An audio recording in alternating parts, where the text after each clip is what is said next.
संवेदनशीलता शून्य होती जा रही है।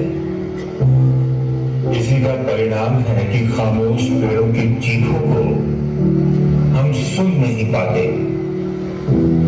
हम नहीं सुन पाते उनकी विनित धड़कनें जो कपकपाते हुए पत्तों को अपनी अभिव्यक्ति का माध्यम बनाते हैं। नहीं देख पाते प्रदूषित हो रही नदी का विलाप, नहीं महसूस कर पाते कटती मिट्टी का दर्द, और ना ही देख पाते हैं उस संदेश को जो मरुभूमि का दिनों दिन बढ़ता फैलाव हमें दे रहा है। और कहीं दूर पृथ्वी के किसी कोने में ध्रुवों पर निर्जीव पिघलती बर्फ खुद के ज्यादा सजीव होने की कहानी कह रही है। वातावरण का बढ़ता तापमान हमारी अविवेकपूर्ण कार्यों की गवाही दे रहा है। उपरोक्त और ऐसे असंख्य परोक्ष इशारे हमारी संवेदनशीलता को जगाने में प्रयासरत हैं। और यही कारण है कि समाज के प्रति अपनी जिम्मेदारियों को समझते हुए डीएवी की संस्था बच्चों को केवल आधुनिक किताबी ज्ञान नहीं देती, बल्कि इसके साथ हम उन्हें ऐसा माहौल भी देते हैं कि उनका चारित्रिक उत्थान भी हो सके। हम उनके समग्र विकास पर ध्यान देते हैं। हम आधुनिकता के साथ अपनी महान परंपरा की लड़ियों को भी पिरोते हैं। हम अपनी शिक्षा में जीवन के सारे तत्वों का बीज बोते हैं।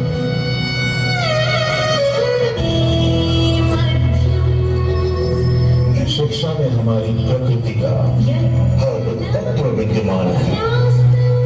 वायु, जल, पृथ्वी, अग्नि, आकाश, पूरी सृष्टि है, पूरा विधान है। हम शिक्षित करते हैं बच्चों को अपने हर सपने को जियो, जीवन की सारी खुशियों को पियो, तुम जी भर पियो। पर धरती पर जमे रहे पैर मिट्टी से रिश्ता न टूटे। स्वार्थी बन कोई भी औरों की खुशियों न लूटे। धरती सा बोझ उठाकर जीवन को सहारा दो। भूल के हर कोने में जाकर संदेश यह हमारा दो।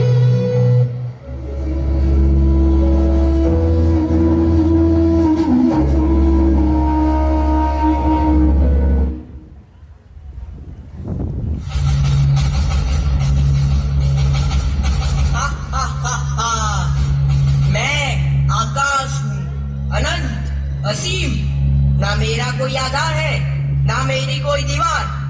मैं अपनी ताकत पर ऐसे खड़ा हूँ जैसे कोई जादुई विशाल। सूर्य, चंद्र, मंगल, गुरु, सारे ग्रहों के साथ मैंने पूरा सौर मंडल अपने सीने पर सजा रखा है। सब मेरे जादुई आकर्षण के कारण टिके हुए हैं। मुझे कोई छू नहीं सकता। हा हा हा हा। आकाश, मेरे भाई, क्यों इतना घमंड करते हो? तुम्हारा तो कोई अस्तित्व ही नहीं है। शांत अग्नि, शांत। अपनी वाणी को विराम दो। तुम तो एक छोटी सी चिंगारी हो, दुबक कर छिपी रहती हो। सत्य वचन, परंतु तुमने मेरा गुस्सा नहीं देखा।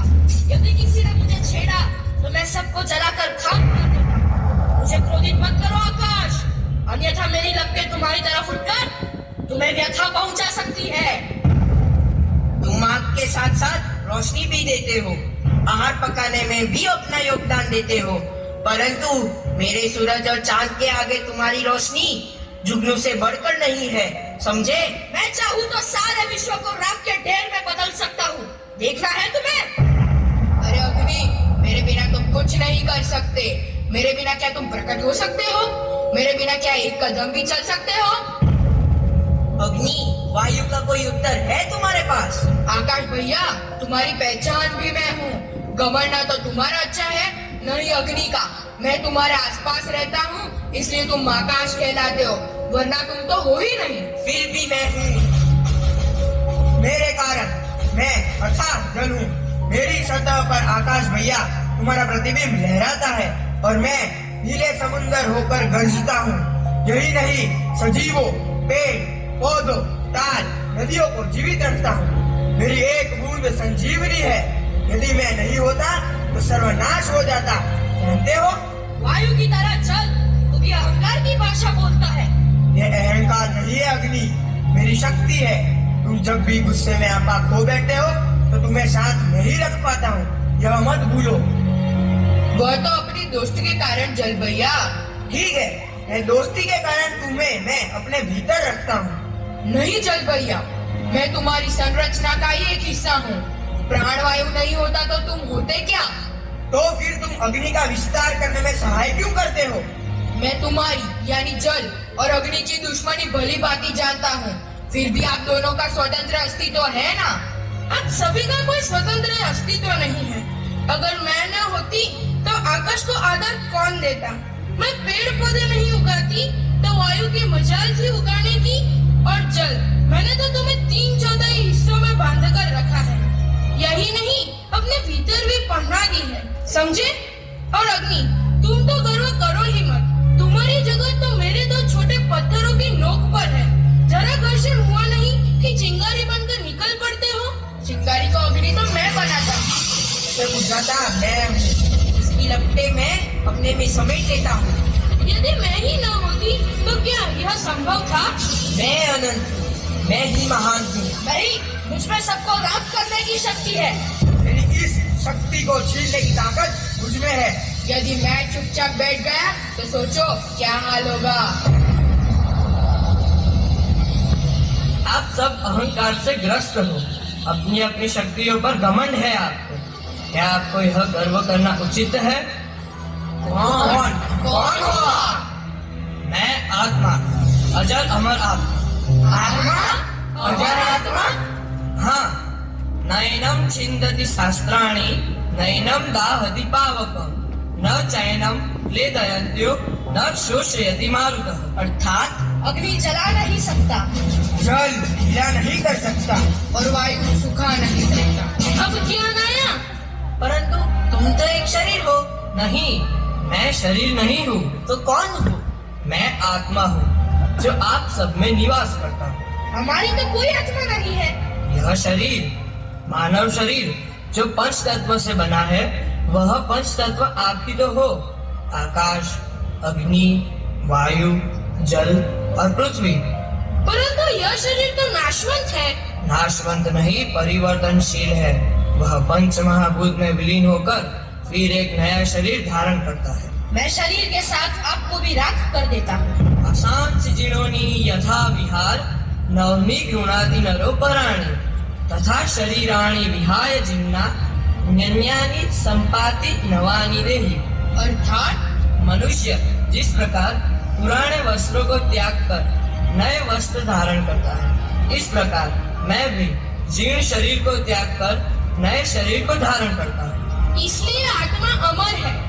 आप भिन्न भिन्न नहीं हो, पंच तत्व जो मानव शरीर में समाहित हो। आप भी पंच महाभूत में विलीन हो जाते हो और मेरी तरह ही फिर एक नए शरीर के रूप में जन्म लेते हो। एक जीवन चक्र पूर्ण होता है और इस प्रकार जन्म मृत्यु का चक्र निरंतर चलता रहता है, सदैव सदाय निरंतर।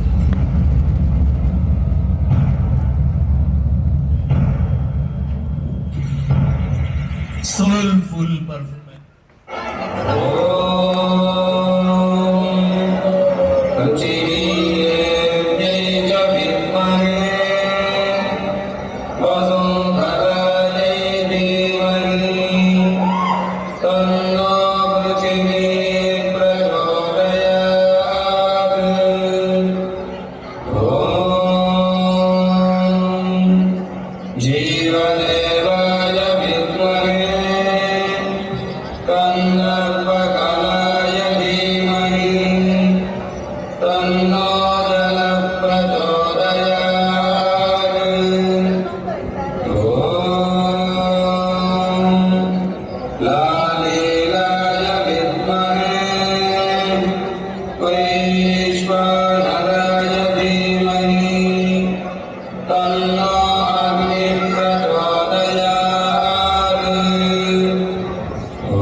Wonderful soulful performance. यस, आज हम लोगों ने इस ड्रामा में ये एजुकेशन एक ऐसी तरंग है जिसके द्वारा हम सिर्फ नहीं